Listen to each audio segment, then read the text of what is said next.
자, 지금부터는 미래학 특강 그 세 번째 시간을 시작하도록 하겠습니다. 첫 번째 시간에는 코로나 팬데믹이 만들어가는 미래 사회를 전망해 보았고요. 두 번째 시간에는 코로나 팬데믹이 만들어가는 미래 교육의 트렌드를 전망해 보았습니다. 그리고 이번에 세 번째로는 이 두 가지 미래 사회와 미래 교육의 트렌드를 전망해 본 경험을 바탕으로 여러분들이 실질적으로 어떻게 하면 미래 교사로서의 역량을 키울 것인가에 초점을 맞춰서 1시간 동안 설명을 해 드리도록 하겠습니다. 마찬가지로 이번 시간에도 작은 주제 4개를 준비했습니다. 첫 번째로는 여러분 스스로가 나는 교사로서의 역량이 어느 정도인가를 자가 진단해보는 시간을 준비했습니다. 그런 다음에 미래 교사에게 필요한 스킬은 어떤 것이 있을까? 그 다음에 스킬에는 크게 소프트 스킬과 하드 스킬로 구분할 수 있는데 소프트 스킬과 하드 스킬은 어떻게 구분할 수 있는가에 대해서 설명을 드리고요. 마지막으로 결론적인 성격의 소단원입니다. 미래교사가 갖춰야 할 역량은 이러한 것이면 어떨까라는 제언을 드리면서 마지막 시간인 세 번째 시간은 마무리하도록 하겠습니다. 자, 첫 번째 소단원은 교사들의 역량을 자가진단해보기입니다. 제가 앞에서 누차 강조하였듯이 미래인지의 조건은 마음 에너지, 영어로는 소프트 스킬이라고 얘기를 했습니다. 그래서 여기에서는 여러분들의 역량을 소프트 스킬로 한번 자가진단해보는 시간을 한번 제가 기획을 해봤습니다. 뭐 그렇게 많은 시간이 걸리지 않고 문항도 많지 않으니까 직접 한번 해보시면 좋겠어요. 그래서 먼저 처음으로 첫 번째 슬라이드에서는 자가진단 검사를 응답하는 요령을 설명을 드릴 거예요. 그런 다음에 여러분 스스로가 16문항을 상대로 해서 자가진단 검사를 한번 직접 해보는 겁니다. 이것은 시간 관계상 여러분들이 이 세 번째 시간이 시작되기 전에 미리 해주면 좋을 것 같아요. 참고로 자가진단 검사지는 제 강의 노트 맨 뒷페이지에 있으니까 그걸 미리서 이 세 번째 시간에 시간을 시청하기 전에 꼭 한번 이걸 해서 해놓고 나서 이 강의를 들으면 더 좋을 것 같고요. 어떻게 응답해야 되고 어떻게 채점해야 되는지 모르겠걸랑 16문항에 대해서 5점 척도로 답만 해 놓으시고 이 강의를 들으면서 한번 자가진단을 해보면 될 것 같아요. 그 다음에 여러분들과 함께 제가 여러분들이 그 자가진단한 결과를 분석하는 시간을 가져보도록 하겠습니다. 그런 다음에 현재형 교사의 강점 스킬은 무엇이고 미래형 교사의 강점 소프트 스킬은 무엇인지 한번 살펴보도록 하겠습니다. 그런 다음에 미래형 교사는 어떤 식으로 이미지를 메이킹하는 게 좋을까에 대한 제가 지도 조언을 해드리는 걸로 이 첫 번째 소단원은 구성되어 있습니다. 자, 그럼 지금부터 하나씩 슬라이드를 보면서 설명을 드리도록 하겠습니다. 먼저 아까 앞에서도 설명을 드렸듯이 진단 맨 뒤 제 강의 노트의 맨 뒤에는 진단 검사지가 있는데요. 거기에 보면 이러한 양식이 그대로 표기가 되어 있어요. 그러니까 1번부터 16번까지 문항을 읽어보면서 응답 요령은 정말 그렇다, 그렇다, 보통 아니다, 전혀 아니다로 구분해 가지고 마음의 무게중심은 3점에 기본을 잡아놓고서 여러분들이 응답을 해주면 되겠습니다. 자, 지금부터는 여러분들이 16개 문항에 대해서 응답하는 시간을 갖도록 하겠습니다. 미리 해 놓으신 분은 다시 한번 검토를 하시고요. 아직까지 준비가 안 된 분은 저와 함께 응답을 해주기 바랍니다. 여러분들은 이 화면을 바라보면서 여러분들의 강의 노트는 제 강의 노트의 맨 뒷장에 보면은 검사지가 있습니다. 거기에다가 표시를 하기 바랍니다. 제가 문항을 하나씩 읽어보도록 하겠습니다. 먼저 A 영역의 6개 문항입니다. 1번, 내가 생각한 대로 여러 가지 활동을 효과적으로 해나가는 편이다. 2번, 나는 경험을 통해 얻은 기술을 다른 일에도 잘 응용하는 편이다. 3번, 나는 어려움에 처했을 때 원인을 빠르고 정확하게 파악할 수 있다. 4번, 나는 어려움에 처했을 때 전체 상황을 꿰뚫어 볼 수 있다. 5번, 나는 내가 세운 목표에 따라 스스로 실천하는 사람이다. 6번, 나는 무엇이든 잘 해낸다는 말을 자주 듣는 편이다. 입니다. 이것이 A 영역의 1번부터 6번까지 6문항에 해당되겠습니다. 혹시 여기에 빈칸은 뭔가 궁금해하는 분도 있을 것 같은데요. 이건 아무런 의미도 없습니다. 나중에 제 이미지가 여기에 올라와야 되기 때문에 제가 여백을 미리 만들어 준 것입니다. 자, B영역의 내문항을 읽어드리겠습니다. 천천히 듣고 응답해 주기 바랍니다. 7번. 나는 주어진 일을 빈틈없이 잘 처리한다. 8번. 나는 어려움에 처했을 때 문제를 해결하기에 끝까지 노력한다. 9번. 나는 현재 처한 상황을 잘 이해하고 그에 맞게 판단하고 행동하는 편이다. 10번. 나는 주어진 문제를 잘 해결하는 편이다. 입니다. 자, 이번에는 마지막으로 C영역 6문항입니다. 11번. 나는 친구들에게 믿음을 주는 말과 행동을 한다. 나는 작은 일도 꼼꼼하게 해낸다.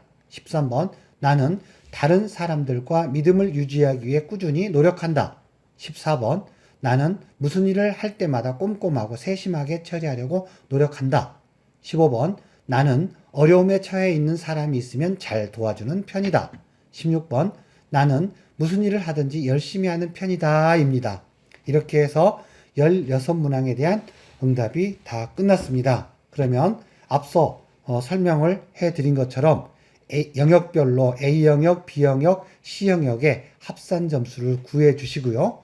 그 다음에 또 어떻게 합니까? A영역과 B영역을 더해서 D라는 점수를 만들고 B와 C영역을 더해서 E라는 점수를 만들어라고 그랬죠. 그런 다음에 D에서 E를 빼준 값, F값을 기억하라고 그랬어요. 앞서 예지에서는 그 F값이 마이너스 4점이었습니다. 그걸 기억하면서 다음 슬라이드로 넘어가 보도록 하겠습니다.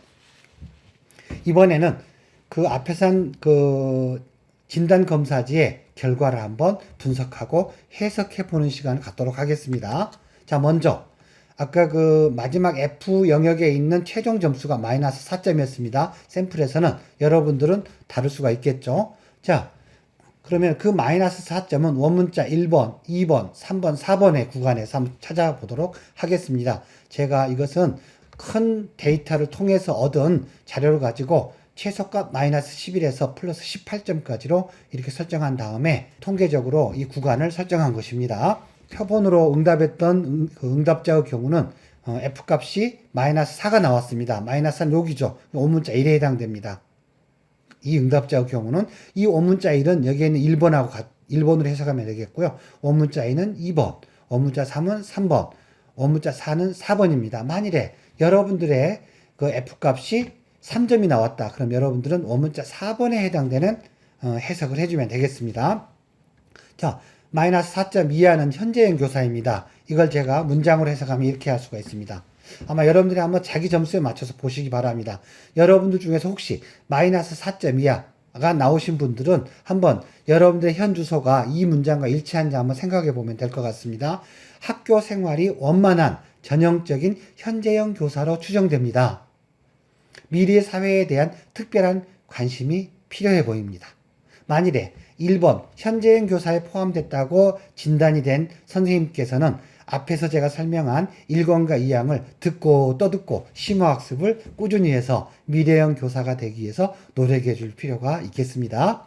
그 다음에 원문자 2번 마이너스 3점에서 마이너스 1점 사이에 있는 이 선생님들은 미래에 대한 막연한 두려움이 있으실 걸로 추정됩니다. 따라서 미래지향적인 정보검색 활동 시간을 좀 더 늘려보면 어떨까 하는 생각을 해보고 제안드립니다.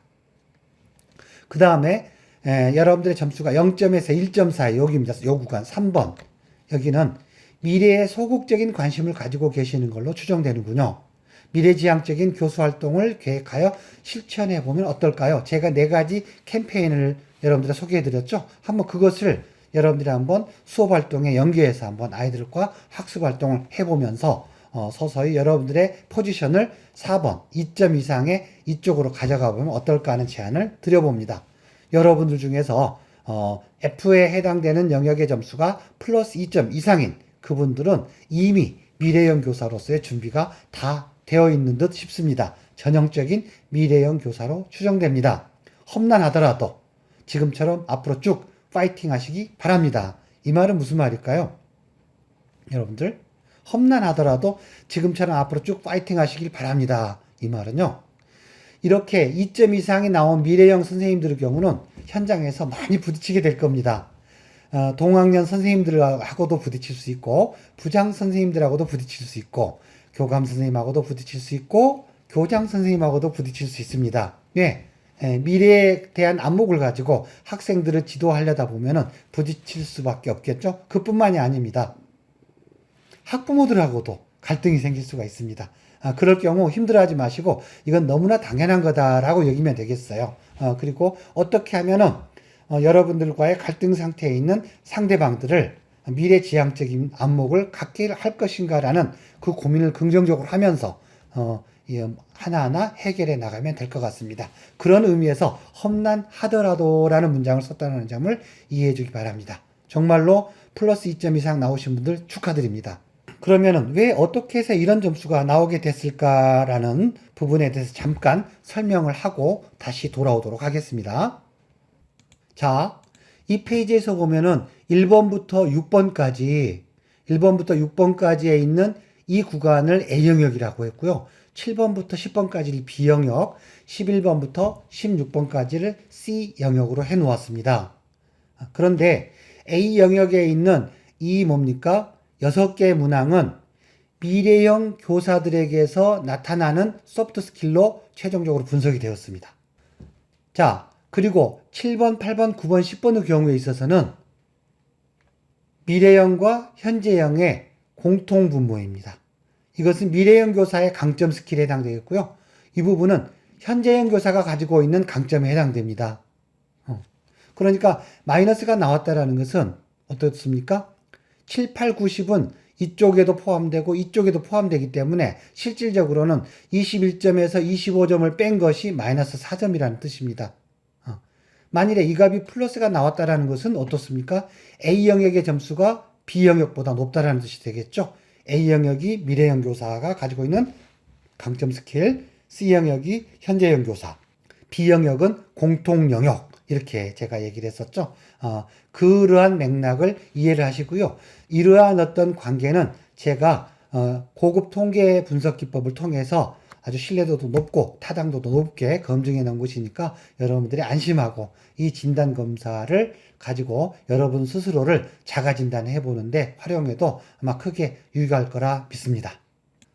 자, 제가 16개의 자가 진단 검사지에 대해서 앞서 설명을 드렸습니다.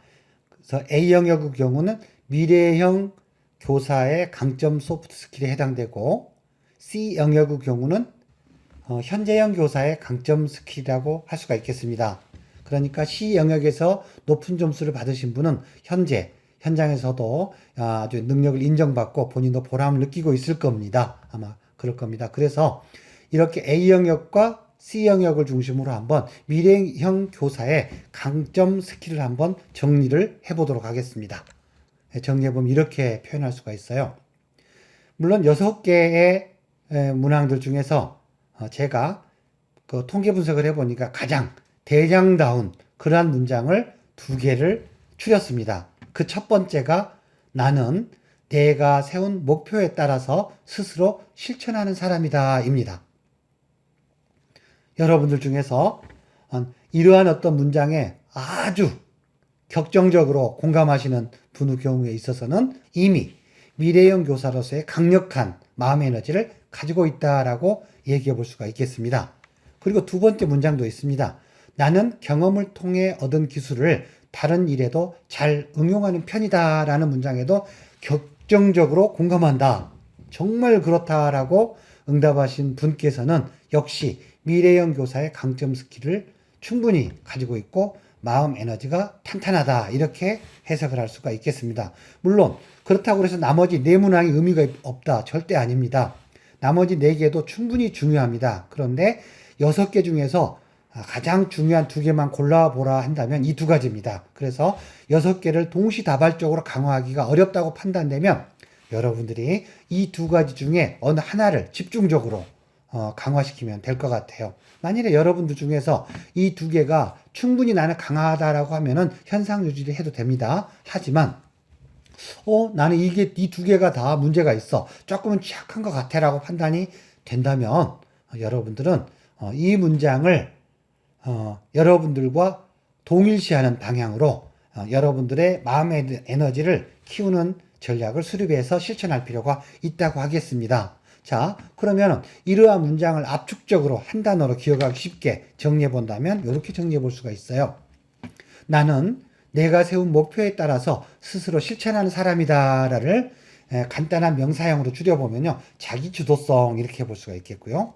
나는 경험을 통해서 얻은 기술을 다른 일에도 잘 응용하는 편이다는 풍부한 경험입니다. 자, 어떻습니까? 이제 좀 머릿속에 명쾌해지죠?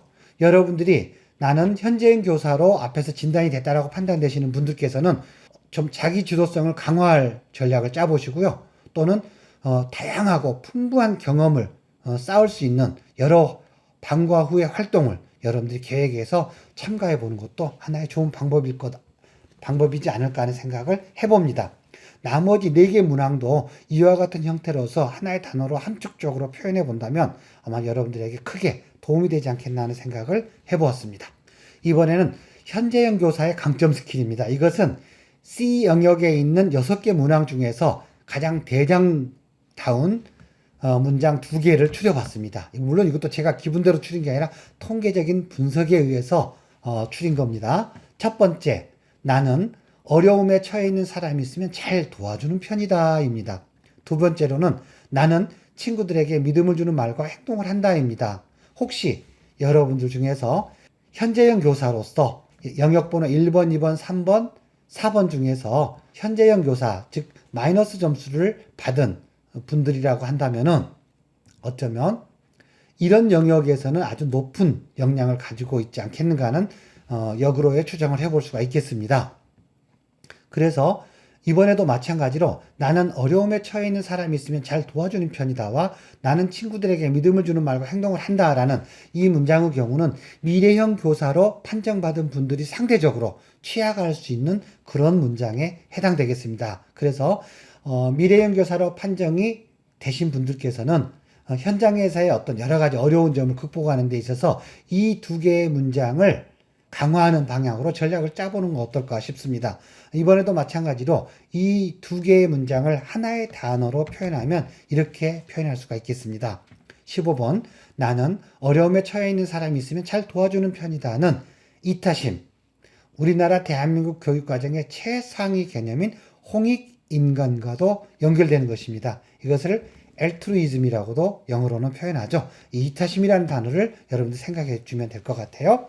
그 다음에 나는 친구들에게 믿음을 주는 말과 행동을 한다라는 것은 신뢰성, reliability라는 단어로 우리가 표현해 볼 수가 있겠습니다. 그래서 미래형 교사로 판별이 되신 분께서는 아마 통계적으로 봤을 때 보편적으로 이타심과 신뢰성 부분에서 상대적으로 좀 취약할 수가 있다고 할 수가 있겠습니다. 그러기 때문에 이러한 마음 에너지를 강화하는 방향으로 여러분들의 학교 생활에 전략을 짜주면 여러분들의 미래 역량은 우뚝 더 강화되지 않겠는가 하는 생각을 해봅니다. 자, 정리를 해보겠습니다. 자기가 현재형 교사로 판별이 되신 분들께서는 앞 화면에서 설명한 것처럼 미래형 교사의 강점 스킬을 강화해주면 되겠고요. 미래형 교사로 판정을 받으신 분께서는 현재형 교사의 강점 스킬인 이타심과 신뢰성을 높이는 방향으로 여러분들이 전략을 수립해서 학교 생활을 해주시면은 아마 큰 무리 없이 미래형 교사로 더욱더 강화되고 우뚝 서지 않겠는가 하는 생각을 해봅니다. 어떻게 좀 도움이 됐습니까? 제 해석이? 자, 앞에서 우리는 미래형 교사로서의 내가 어느 정도 준비가 되어 있는가에 대해서 한번 자가진단 검사를 실시해 보았습니다. 그래서 자가진단 검사 결과 현재형 교사의 강점 스킬과 미래형 교사의 강점 스킬에 대해서 알아보았는데요. 이것을 포괄적으로 하나의 문장으로 한번 표현해 보면 이와 같이 표현할 수가 있겠습니다. 그래서 이번에 슬라이드의 소주제는 미래형 교사의 이미지를 메이킹하는 전략이다 이렇게 한번 해봤어요. 여러분들이 미래형 교사가 되기 위해서는 나 자신을 어떻게 이미지 메이킹 할 것인가, 그리고 이번 1급 전교사 자격 연수를 통해서 어떤 부족한 부분을 내가 보완할 것인가를 여러분들이 고민해 주는 시간을 가지면 좋을 것 같습니다. 그렇게만 된다면 제가 3시간 동안 준비한 이 강의가 충분히 보람이 있을 수 있지 않겠는가 하는 생각을 해봅니다. 자, 그러면은 포괄적인 문장을 한번 읽어보도록 하겠습니다. 이타심과 신뢰를 바탕으로 학생 지도에 필요한 다양한 경험을 쌓기 위해 자기 주도적으로 계획을 세워 실천할 수 있는 선생님으로서의 이미지를 한번 만들어 보자. 이렇게 제안을 드리고 싶습니다. 어떻습니까? 마음에 듭니까? 정말 연수가 끝나면 여러분들이 이 문장을 가지고 앞으로 한 2, 3년 정도 열심히 현장에서 자기 개발을 해 나간다면 여러분들은 어떠한 사회적인 변화가 오더라도 충분히 잘 적응하면서 보람을 느낄 수 있는 그런 교직 생활을 계속 해 나갈 수 있지 않겠는가 하는 생각을 해봅니다. 이번에는 세 번째 시간의 두 번째 꼭지입니다. 세 번째 시간의 두 번째 꼭지입니다. 미래 교사에게 필요한 스킬에 대해서 여러분들께 말씀을 드릴 텐데요. 여기서 말하는 미래 교사에게 필요한 스킬은 하드 스킬 중심으로 설명을 좀 드리도록 하겠습니다. 하드 스킬을 설명하기 전에 제가 교사들이 가지고 있는 강점 소프트 스킬은 무엇이고 또 약점 소프트 스킬은 무엇인가를 한번 여러분들에게 알려드리도록 하겠습니다. 왜냐하면은 제가 대학원이라든가 또는 여러 가지 제 연수에 참여하는 분들을 통해서 소프트 스킬을 측정한 다음에 약점 스킬과 강점 스킬을 한번 분석한 데이터를 기반으로 여러분들에게 이 자료를 제공합니다. 교사들의 소프트 스킬 중에서도 강점 소프트 스킬을 제가 설명을 드리도록 하겠습니다. 앞 꼭지에서는 미래형 교사와 현재형 교사가 갖춰야 될 또는 에게 필요로 하는 소프트 스킬에 대해서 설명하고 그걸 가지고 자가진단 검사를 한 거고요. 이것은 그와 반대로 실질적으로 현장에서 근무하고 있는 선생님들의 강점 소프트 스킬은 무엇이고 약점 소프트 스킬은 무엇인가 라는 관점에서 제가 통계 분석한 결과를 소개하도록 하겠습니다. 먼저 강점 소프트 스킬을 볼까요? 감사하는 이라는 이러한 소프트 스킬입니다. 나는 고마움을 드러내서 표현할 수 있다. 또 두 번째, 개방적인 나는 다른 사람의 말을 잘 들어주는 편이다. 세 번째, 충실한 나는 다른 사람들과 믿음을 유지하기에 꾸준히 노력한다. 네 번째, 사려 깊은 나는 다른 사람을 생각하여 말과 행동을 하는 편이다. 다섯 번째, 성취 지향의 나는 목표한 일을 해내려는 마음이 강하다입니다. 자, 어떻습니까?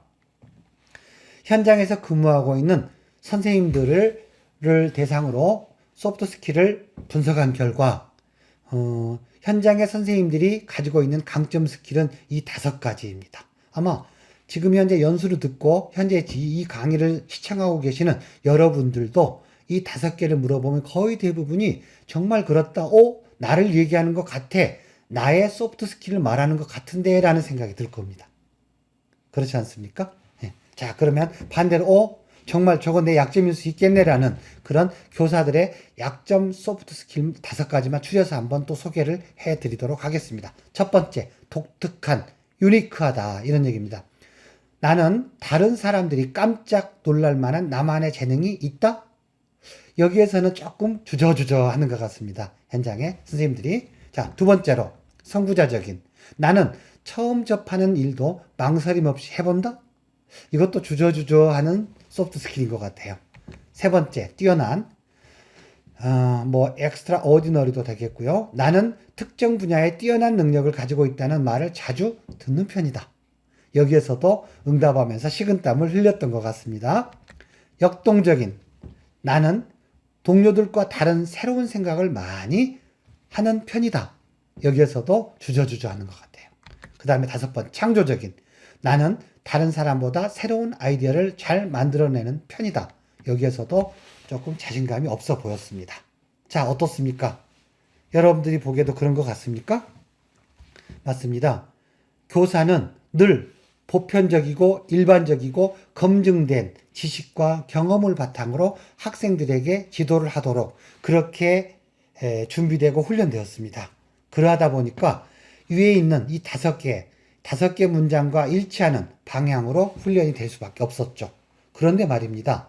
미래에는 이와 같은 소프트 스킬로 무장한, 다시 말해 마음 에너지가 강화된 그러한 교사들을 더욱더 유능한 교사로 인정을 하고 또 필요로 하게 됩니다. 그런데 현실은 그렇지가 않죠. 그렇습니다. 그래서 앞에서 하고 다른 관점일지 모르겠습니다만 여기서 보면 보세요. 다른 사람들이 깜짝 놀랄 만한 재능을 막 발휘하면 어때요? 옆에 있는 선생님들이 칼눈을 뜰 수도 있겠고, 부장 선생님들로부터 제지를 당할 수도 있겠죠. 어, 처음 접하는 일도 주저없이 막 하다 보면 어때요? 무슨 문제가 생겨가지고 학부모들의 민원이 또 들어올 수도 있겠죠. 또 나는 특정 분야에 뛰어난 능력을 가지고 있다는 말을 자주 듣는다는 말은 시샘과 질투의 대상이 될 수도 있다는 점이 되겠죠. 나는 동료들과 다른 새로운 생각이 많다라는 말은 외톨이가 될 가능성이 높다라는 얘기가 또 될 수도 있습니다. 나는 다른 사람보다 새로운 아이디어를 많이 잘 만들어내면 내낼수록 교직사에서는 좌충우돌하는 그러한 어떤 어려움을 겪을 수도 있습니다. 그렇죠? 그러다 보니까 많은 선생님들의 경우 이런 어떤 5가지의 소프트 스킬에서는 주저주저하거나 좀 낮은 점수가 나오는 경향이 있는 것 같습니다. 그것은 반대로 얘기하면 이것들은 미래형 교사가 갖춰야 될 없어서는 안 될 재능에 해당되고 또 설령 미래의 교사가 아니더라도 아까 제가 첫 시간에 말했듯이 인생의 2막을 설계하는 과정 그리고 인생의 1막을 교사로서 마감하고 두 번째 인생을 살아가는 데 있어서 정말 없어서는 안 되는 마음 에너지들이 여기 5개로 응축되어 있습니다. 그러하기 때문에 그러한 관점에서도 여러분들이 이 5개가 정말로 내가 약하고 이 5개는 강하다라는 공감대가 무지막지하게 형성이 된다고 하면은 이건 그대로 유지하시고요. 이 5가지를 강화하는 전략을 한번 세워보는 것도 나쁘진 않을 것 같습니다. 자, 방금 전에는 여러분들의 강점과 약점으로 작용하는 소프트 스킬에 대해서 알아봤어요. 이번에는 미래 교사에게 정말로 필요로 하는 하드 스킬은 무엇일까에 대해서 한번 소개하도록 하겠습니다. 첫 번째로 크리에이터가 되어야 됩니다. 창조자가 되어야 된답니다. 자, 이번에 코비드 19으로 인해서 여러분들도 정말 많이 힘들고 어려운 시간을 지난 수개월 동안 보냈을 겁니다. 왜냐고요? 사이버 콘텐츠를 만들고 줌을 운영하고 실시간으로 학부모와 학생들하고 소통하고 정신없이 보냈을 겁니다. 그러면서 가장 한계점을 느꼈던 게 아이들을 한 장소에 모아놓고 설명하라면 얼마든지 할 수 있는데 이렇게 온라인 콘텐츠를 개발해서 하라고 하니까 너무너무 힘들었어요 라고 하소연하는 졸업생들이 많았었습니다. 그렇다고 해서 이걸 제가 이번에 갑작스럽게 만든 게 아니라 수년 전부터 미래교사에게 필요한 하드 스킬로 제가 누차 강조했던 것들 중에 하나인데요. 이번 코비드 19으로 인해서 더욱더 빛나게 된 것 같습니다. 크리에이터가 되어야 됩니다. 자, 이걸 풀어서 설명하면 학습 콘텐츠를 자유자재로 제작할 수 있는 능력이라고 정의해 볼 수가 있겠습니다. 예를 들어 본다면 다 독특하고 다양한 사진을 촬영하고 편집할 수 있는 능력을 가지고 있어야 되겠고요. 또는 영상도 마찬가지입니다. 최근에는 제가 깜짝 놀랐습니다. 저도 이번 학기에 사이버 콘텐츠를 만들다 보니까 다양한 사진과 다양한 영상 자료를 사용하게 되었는데요. 그러면서 놀랬던 것은요. 유튜브를 여러분들이 금방 검색해 봐도 알 수 있을 겁니다. 영상 편집 전문가들이나 사진 편집 전문가들의 경우에 있어서요.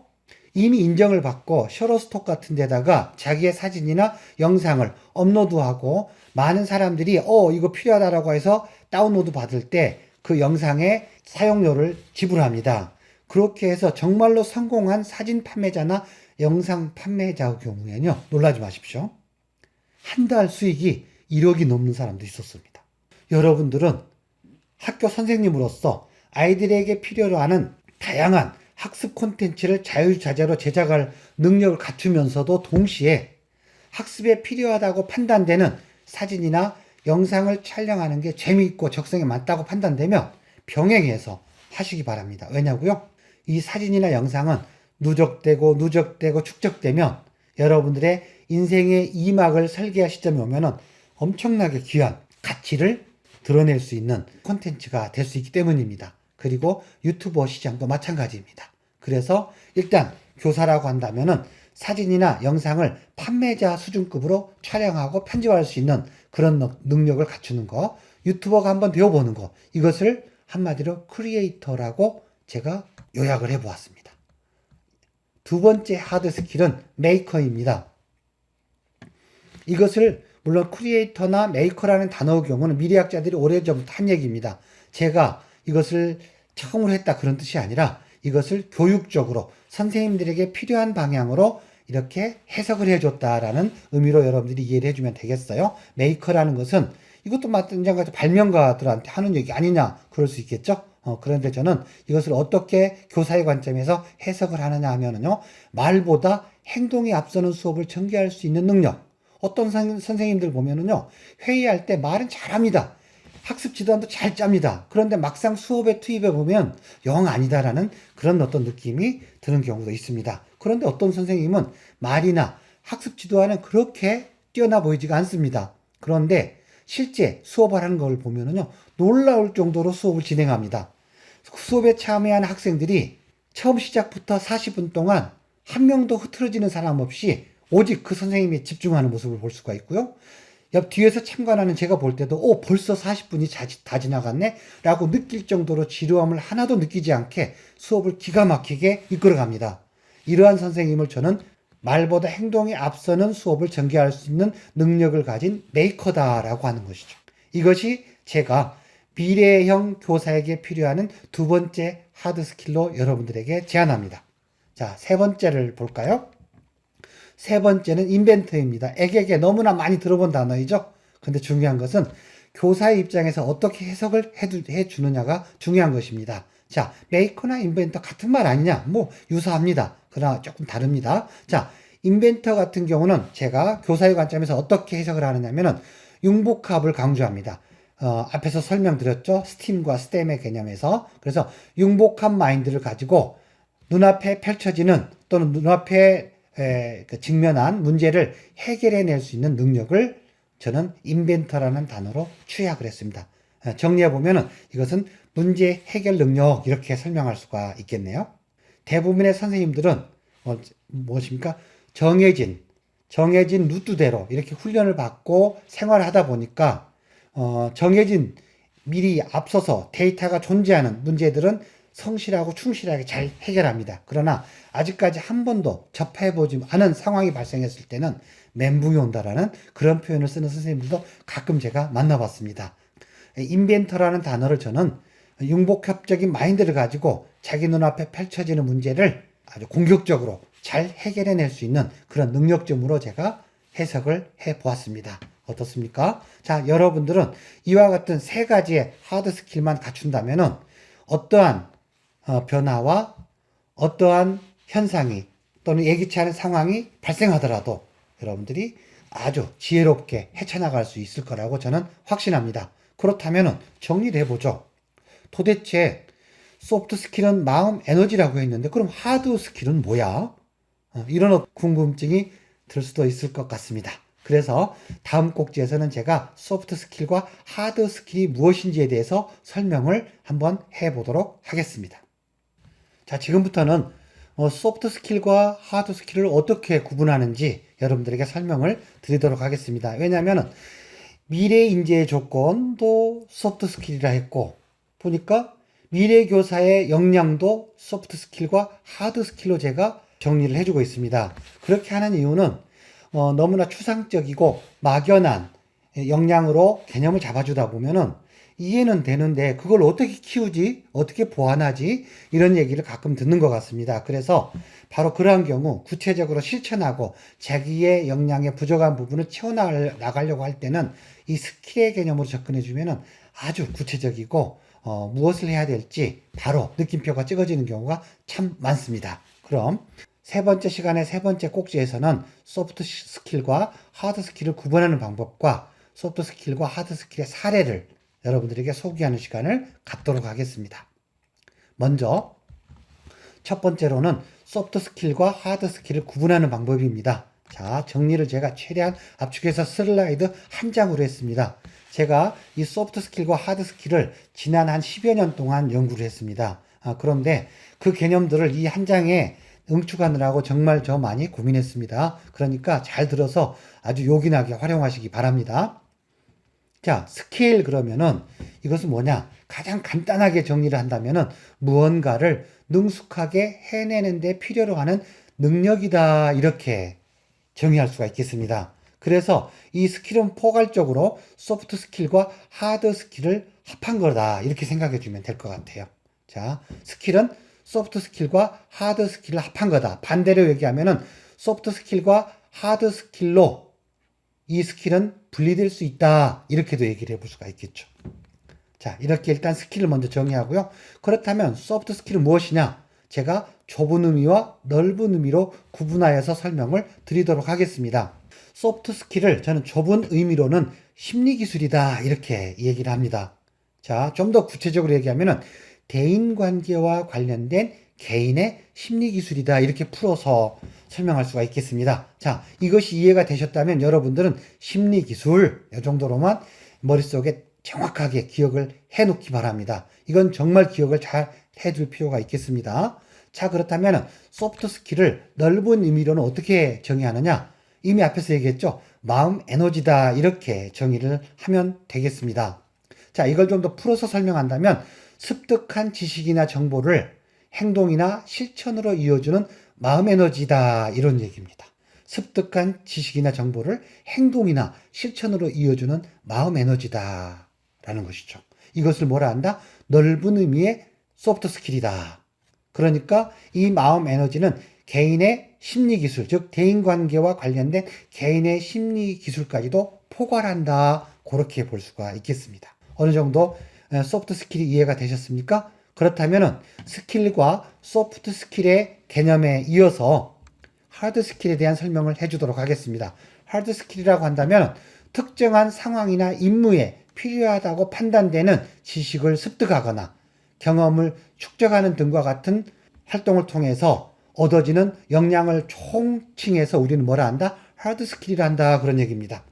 저는 소프트 스킬과 하드 스킬을 쉽게 구분할 수 있도록 이렇게 한번 축약을 해봤습니다. 하드 스킬은 실행 능력이다 라고 한다고 하면은 소프트 스킬은 실행 의식이다.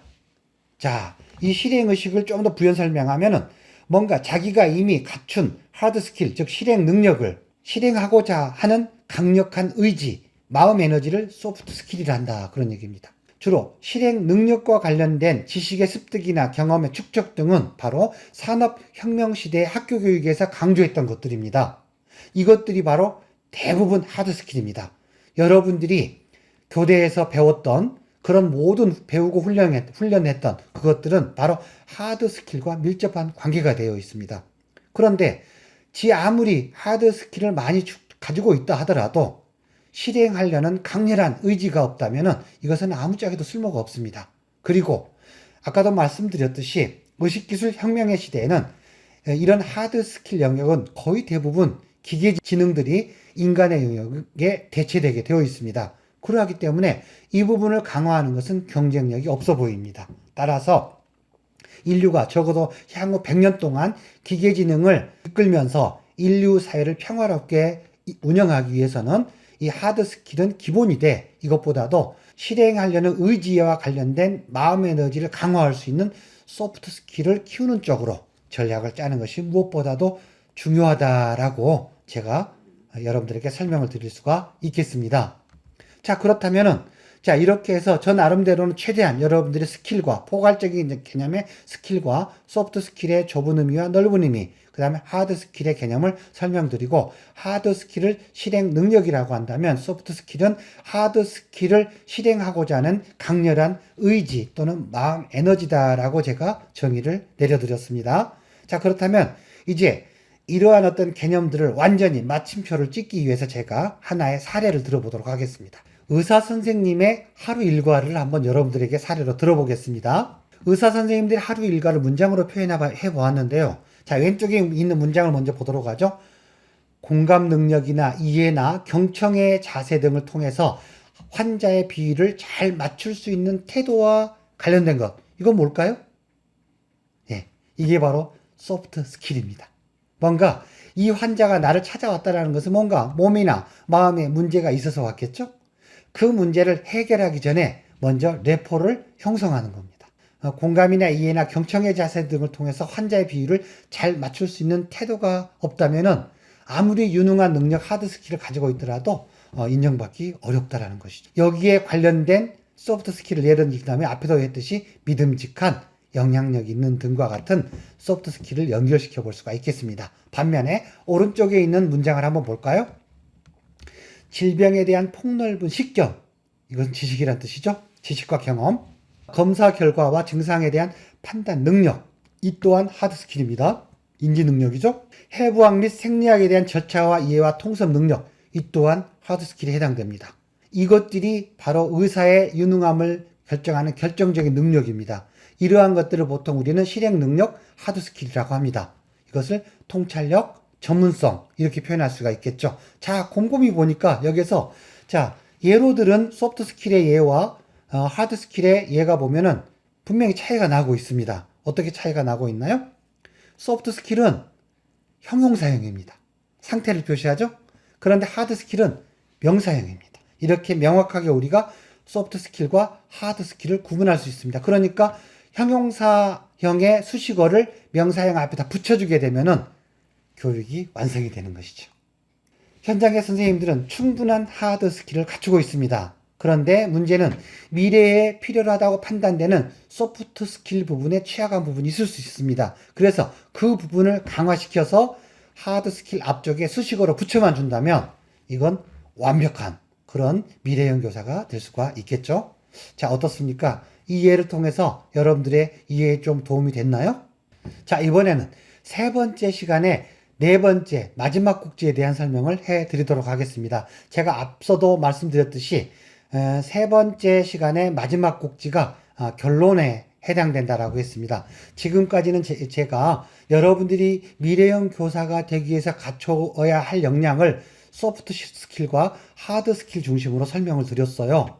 그런데 이번에는 포괄적이고 종합적으로 설명하는 시간을 갖도록 하겠습니다. 그러기 위해서 먼저 한 가지를 짚고 넘어가야 되겠네요. 과거와 현재라고 하면 앞에서 제가 연대에 구분을 줬었죠. 어떻게 줬습니까?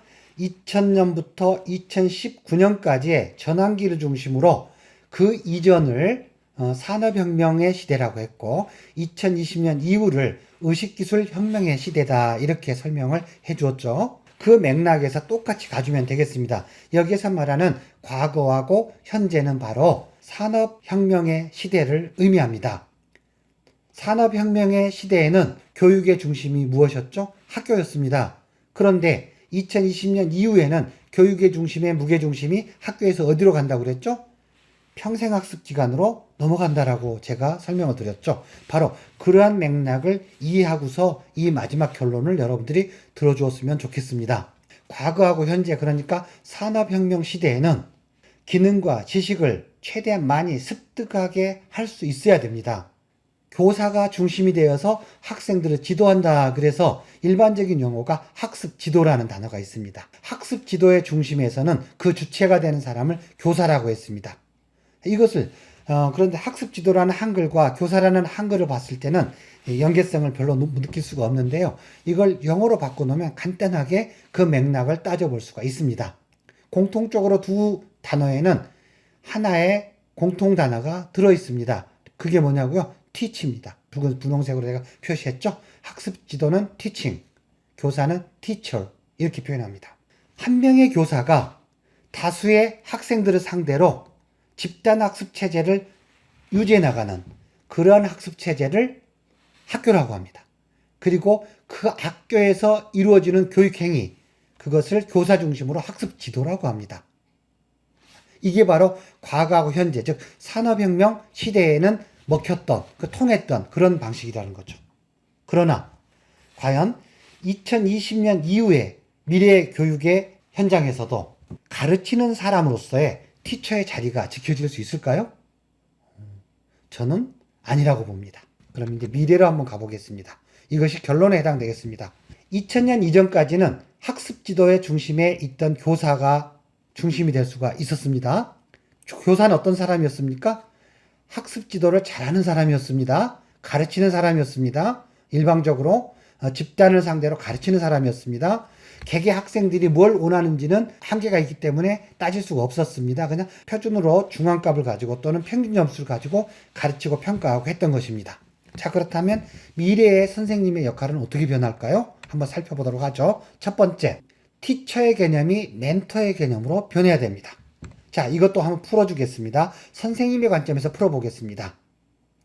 이제는 잘 가르치는 사람, 언젠가 쓸모가 있을지 모른다라는 지식과 경험을 막연하게나마 아이들에게 막 전달해주는 교육과정의 그 프레임대로 가르쳐주는 이런 역할을 하는 사람을 교사였다고 한다면, 미래에는 그런 잘 가르치는 사람보다는 미래에 대한 넓은 안목과 통찰력을 가지고 학생들에게 미래를 살아가는 삶의 지혜를 제공해 줄 수 있는 지혜를 가진 사람, 그런 어떤 사람을 우리는 멘토라고 할 수가 있습니다.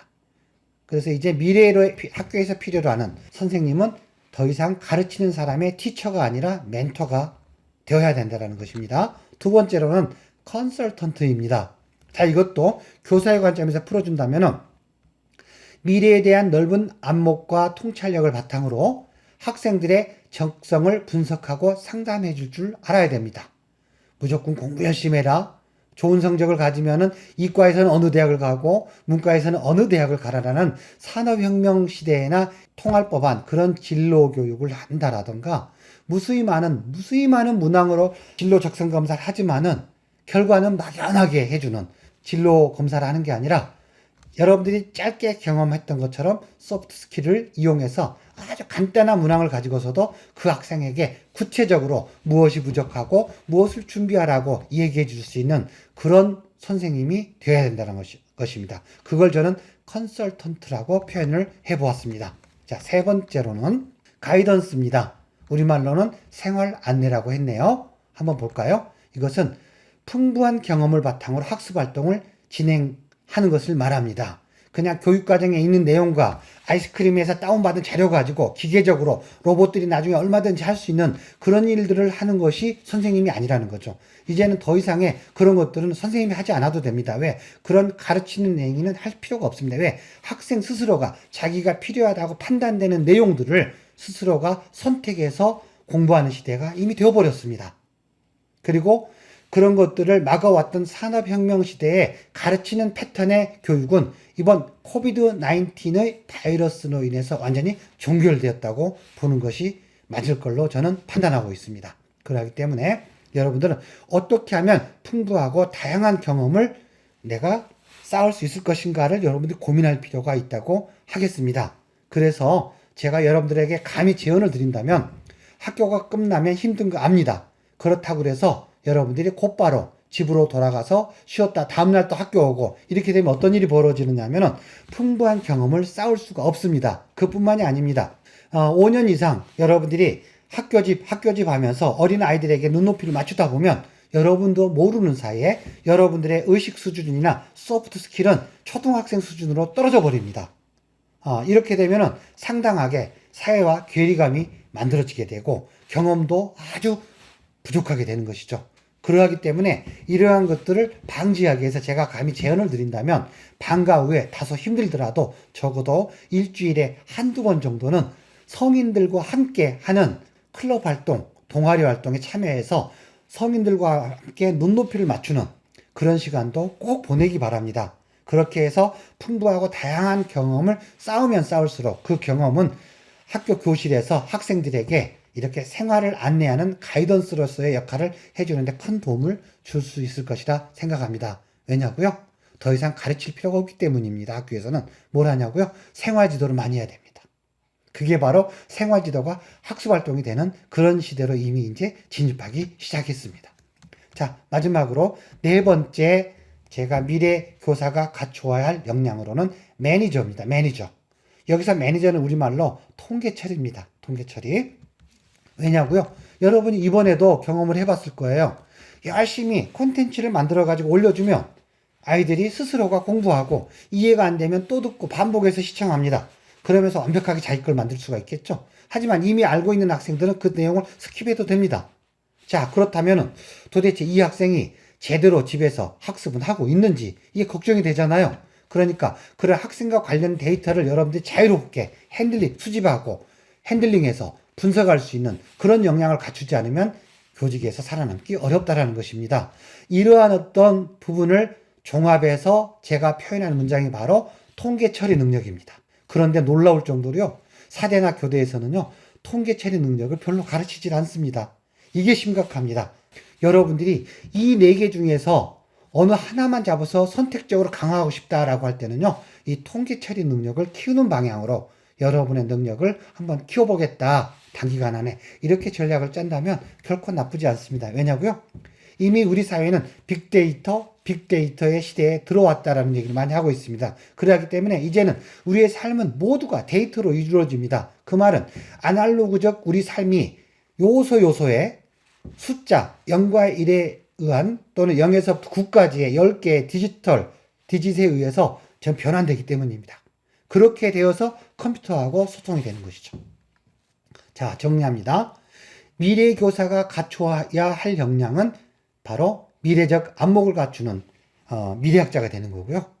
진로 상담을 잘할 수 있어야 되겠고 생활 안내를 잘해야 됩니다. 그리고 기본적인 통계 처리 능력을 갖춰야 됩니다. 아마 대부분의 선생님들이 이 세 가지는 어느 정도 할 수 있어 라고 다 얘기할 겁니다. 왜? 교대나 사대에서 잘 배웠기 때문에 그렇죠. 그런데 이 네 번째는 자신이 없을 겁니다. 그래서 이것은 상대적으로 희소 가치가 있습니다. 이제는 잘 가르치는 사람이 되기보다는 어떻게 하면은 통계 처리를 잘해서 학생들의 학습 진도나 여러 가지 특성들을 자유자롭게 핸들링하고 분석할 것인가. 그 다음에 다양한 경험을 통해서 학생들의 그 생활 중심의 학습 활동을 가이던스 해줄 것인가. 그 다음에 미래지향적인 컨설팅을 해줄 것인가. 그 다음에 삶의 지혜를 가지고서 아이들이 지혜롭게 미래를 대체할 수 있는 멘토로서 역할을 할 것인가에 방점을 찍어서 여러분들의 능력을 개발하고요. 이번에 이 연수를 통해서 여러분들이 어떻게 하면은 이 네 개의 역량을 키울 것인가를 고민한다면은 충분히 여러분들은 제1급 정교사 자격증을 가질 수 있을 것이라고 저는 판단됩니다. 긴 시간 동안 강의를 경청하느라고 수고 많으셨습니다. 이걸로써 미래학 특강을 모두 마치도록 하겠습니다. 감사합니다.